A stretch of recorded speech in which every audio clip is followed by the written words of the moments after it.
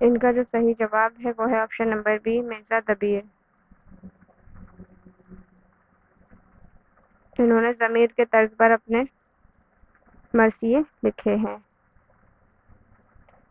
مثنوی گلزار نسیم کو پہلی بار مرتب کر کے کس نے شائع کیا؟ اس کا جو صحیح جواب ہے وہ ہے آپشن نمبر اے، چک بست نے مثنوی گلزار نسیم کو پہلی بار مرتب کر کے شائع کیا۔ اگلا سوال نمبر 85، زبس یہ ملک ہے بیڑ پہ بستہ، کہیں اونچا کہیں نیچا ہے رستہ، مذکورہ بالا شعر میں میر حسن نے کس شہر کے بارے میں لکھا ہے؟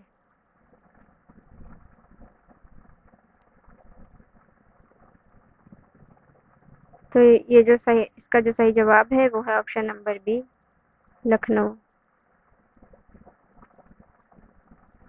اگلا سوال ہے، دفتر ماتم کس کا مجموعہ کلام ہے؟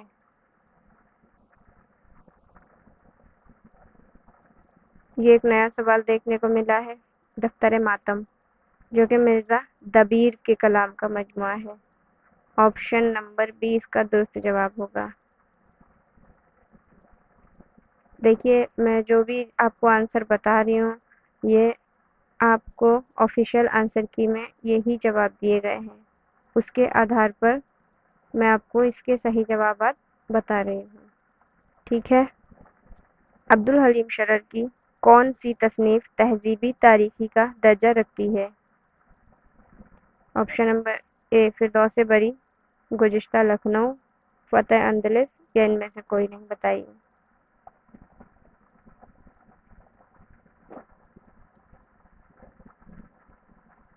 اس کا جو صحیح جواب ہے وہ ہے آپشن نمبر اے، فردوس بری۔ اگلا سوال، درج ذیل میں سے کون درست نہیں ہے؟ بتائیں۔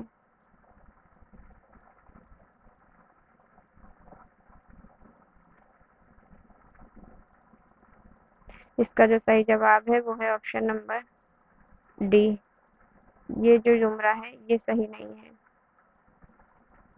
اگلا سوال ہے، درج ذیل سے کس ناول یا داستان کی شروعات ہوتی ہے؟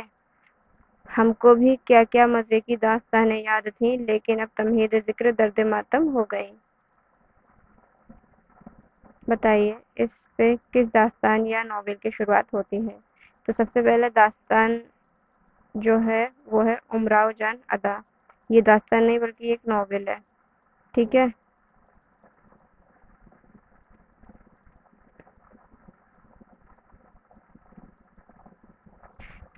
انجمن پنجاب لاہور کے تحت ہونے والے چوتھے مشاعرے کا عنوان کیا تھا؟ انجمن پنجاب لاہور میں جتنے بھی مشاعرے ہوئے تھے سب کے عنوان یاد رکھیے گا ضرور، تو اس سے آپ کو آسانی ہو جائے گی سوال حل کرنے میں۔ اور جو اس کا جواب ہے وہ ہے آپشن نمبر سی، حب وطن۔ حب وطن چوتھے مشاعرے کا عنوان تھا۔ اگلا سوال، فراق نے اپنی رباعیات کے مجموعے روپ کا انتساب کس کے نام کیا؟ تو جو فراق نے اپنے مجموعے روپ کا انتساب جوش ملیح آبادی کے نام کیا ہے۔ آپشن نمبر سی اس کا صحیح جواب ہے۔ اگلا سوال، کھڑی بولی کی پیدائش کس اپبھرنش سے ہوئی؟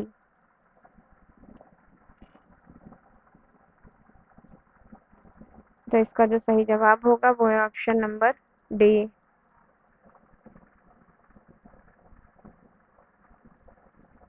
اگلا سوال ہے، نذیر اکبر آبادی کی نظم آدمی نامہ کس حیت میں لکھی گئی ہے؟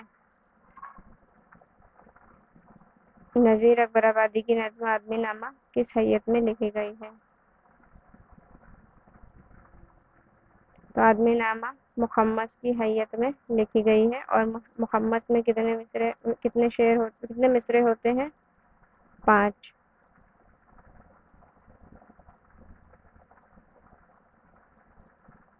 صبح آیا جانب مشرق نظر، ایک نگار آتشی رخ پر کھلا۔ اس شعر میں علم بیان کا کون سا وصف موجود ہے؟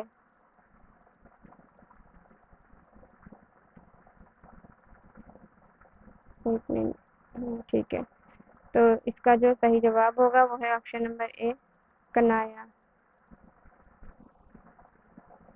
اگلا سوال، کاغذی پیرہن کس کا شعری مجموعہ ہے؟ اس کا جو صحیح جواب ہے وہ ہے آپشن نمبر بی، خلیل الرحمن اعظمی کا۔ اگلا سوال، فضا تبسم صبح بہار تھی لیکن پہنچ کے منزل جان نہ پہ آنکھ بھر آئی، اس شعر کا خالق کون ہے؟